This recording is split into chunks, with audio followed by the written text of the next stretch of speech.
Sivagiri മഹാതീർത്ഥാടനം December 30, 31, ജനുവരി 1 എന്നീ തീയതികളിലാണ് നടക്കുന്നത്.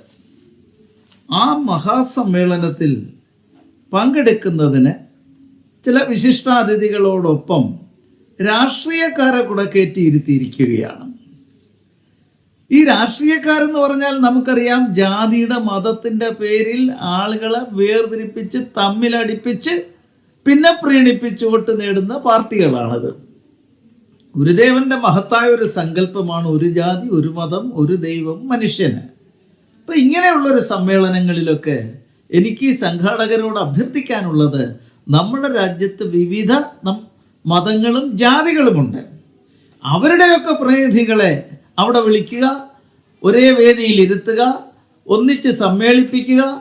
അങ്ങനെ ജാതിഭേദവും മതദ്വേഷവും ഒഴിവാക്കി ഇവരെല്ലാവരും സോദരത്വേന വാഴുന്ന ഒരു മാതൃകാസ്ഥാനമാണ് ശിവഗിരി എന്നുള്ള നിലയിൽ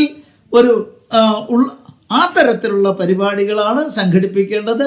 അത് മാത്രമേ നമ്മുടെ നാട്ടിന് ഗുണം ചെയ്യൂ. ഈ രാഷ്ട്രീയക്കാരെ ഇത്തരത്തിൽ പവിത്രവും പരിശുദ്ധമായ സ്ഥലങ്ങളിലൊന്നും വലിച്ചു കയറ്റി നാശമാക്കരുത്, അതിൻ്റെ പവിത്രത നശിപ്പിക്കരുത്.